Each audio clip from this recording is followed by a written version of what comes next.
There are 10 things you do without a second thought. Things that are completely legal, totally normal, and barely worth noticing wherever you live, that Japan has quietly banned or restricted. These aren't obscure edge cases buried in fine print. Some of them are in your medicine cabinet, on your phone, or in your Friday night plans. By the end of this video, you won't just know what Japan banned, you'll understand the calm, deliberate logic behind each one, and you'll start seeing your own daily habits a little differently. Number 1. Ride-sharing apps like Uber.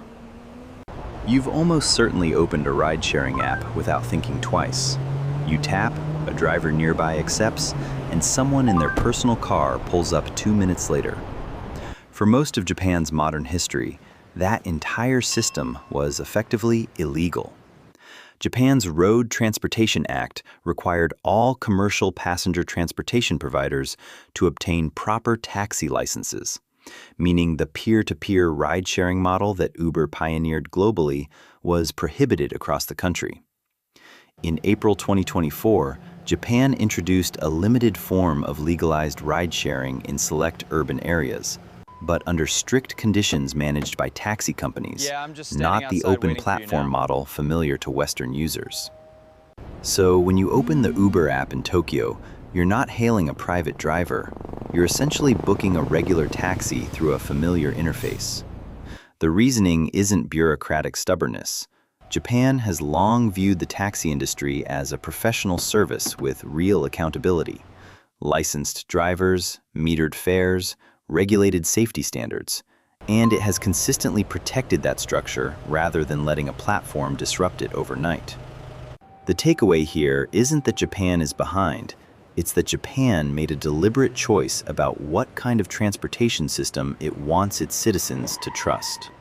Number 2. Common Western medications. This one is a genuine travel trap, and most people don't find out about it until they're standing at a customs desk. Stimulant drugs, including certain medicines for the treatment of ADHD, such as Adderall and Dexedrine, are strictly prohibited and illegal to bring into Japan. And here's where it gets wider than you might expect. Some foreign cold medicines are considered a stimulant raw material in Japan because they include active ingredients such as pseudoephedrine, and these are often limited or outright banned at the border.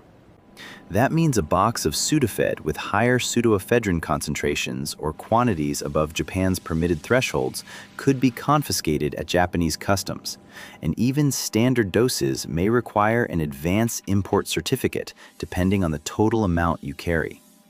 Travelers face prosecution if in possession of prohibited medications, even if those medications come with a foreign prescription or a customs declaration form. There are no exceptions.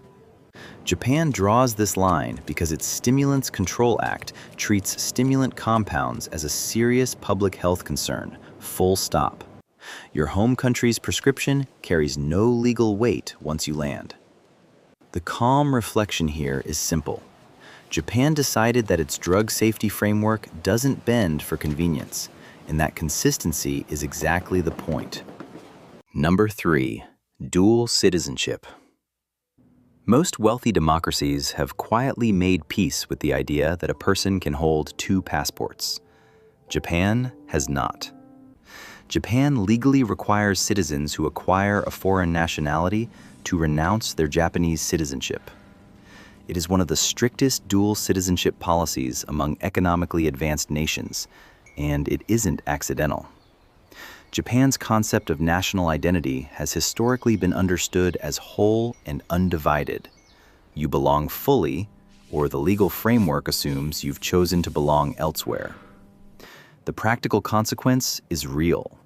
Foreign nationals who naturalize in Japan are required to formally renounce their original nationality as a condition of the process. For Japanese citizens born with dual nationality, the law requires them to choose one nationality by age 20, for those who held dual nationality before age 18, or within 2 years of acquiring a second nationality after age 18, though enforcement of this choice requirement has been widely described as minimal in practice. What this reveals is a cultural philosophy that prioritizes depth of belonging over flexibility of status, a lens worth holding up against your own assumptions about identity and allegiance. Number 4. Dancing in bars after midnight. This one tends to stop people mid-sentence when they hear it. Japan had a law, the Fueiho, or Act on Control and Improvement of Amusement Business, that historically prohibited dancing in licensed venues after midnight without a special permit. The rule dated back decades and was enforced with enough regularity that late-night clubs genuinely had to navigate it. Partial reforms arrived in 2015 and 2016, loosening some restrictions, but licensing requirements and local enforcement rules still shape nightlife in ways that would genuinely surprise anyone used to a city where dancing until 4 in the morning is unremarkable. The logic behind the original law was noise, public order, and the association between late-night venues and organized crime. Concerns that Japan addressed structurally rather than leaving to individual judgment. It's a reminder that what feels like a basic personal freedom in one culture can read as a collective order issue in another. Number 5. Certain food dyes and additives.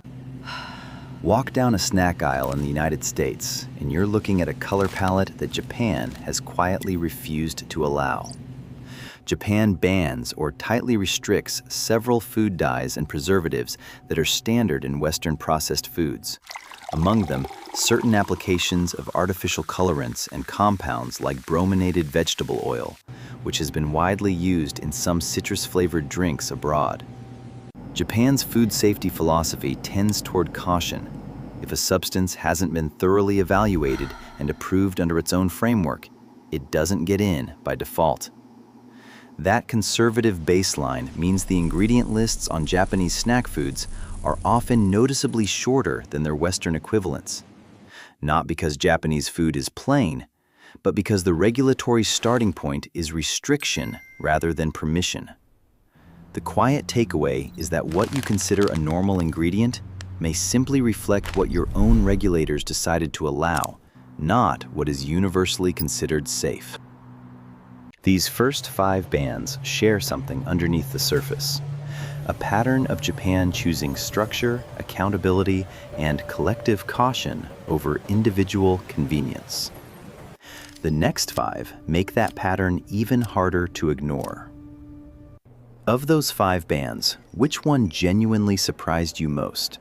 The medication rules or the dancing restrictions? Drop your answer in the comments below. Now, the next 5 bans go even deeper, and at least one of them is almost certainly sitting in your home right now. Number 6. Misleading food photography in advertising. You've seen it 1,000 times. A burger in an ad that looks like it belongs in a museum, and the one in your hand that looks like it lost a fight. That gap between the photo and the product is so normal, most people have stopped noticing it. Japan noticed. Japanese consumer protection regulations, anchored by the Act Against Unjustifiable Premiums and Misleading Representations, enacted in 1962 and periodically strengthened, require that food and product advertising images accurately represent the actual item being sold. The photograph has to look like the thing you actually receive. What that means in practice is that the heavily styled, digitally retouched food photography that fills Western advertising, the kind where every sesame seed is individually placed and the steam is added in post, runs into genuine legal friction in Japan. The calm logic behind this is straightforward.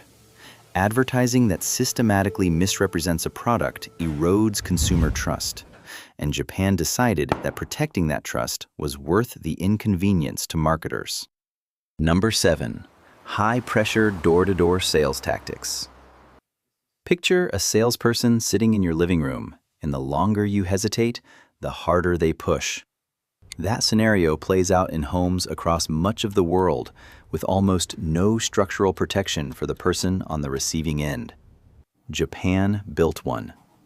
The Specified Commercial Transactions Act gives consumers a mandatory cooling-off period after an in-home sale, typically 8 days, during which they can cancel the contract, no questions asked, no penalty.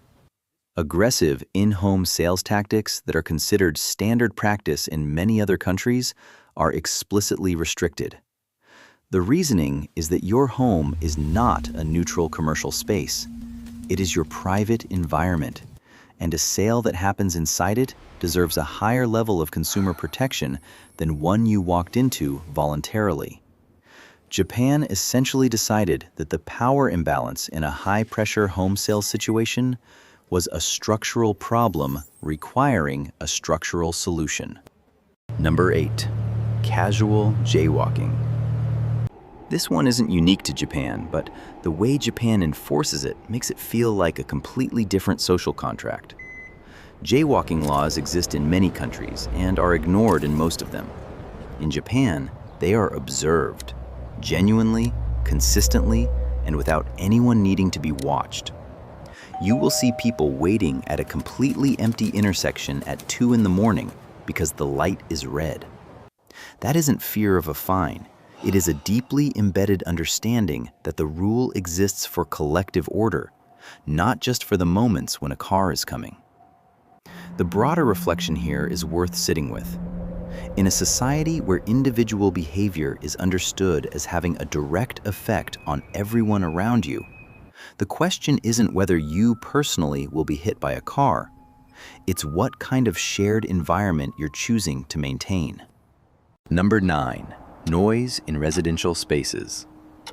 Japan's noise ordinances are hyper-local and taken seriously in a way that would genuinely surprise anyone used to a neighborhood where someone fires up a leaf blower at 7 in the morning or parks a bass-heavy car outside your window on a Saturday night. Local governments in Japan set specific decibel limits that vary by zone and time of day, and those limits are culturally observed, not just legally posted. The absence of ambient noise intrusion in Japanese residential areas isn't accidental. It is the result of a collective agreement that your sound is not just your sound. It travels, and it lands on someone else. The contrast with Western norms, where loud outdoor speakers and weekend power tools are treated as personal rights, reveals just how differently Japan draws the line between individual expression and shared space. Number 10. Practicing law as a foreign qualified attorney. Foreign lawyers face significant structural barriers to practicing law in Japan. A foreign qualified attorney cannot simply pass a reciprocity exam and set up a practice. The pathway is narrow, tightly regulated, and deliberately so. Japan has historically protected its domestic professional systems from outside entry, and law is one of the clearest examples.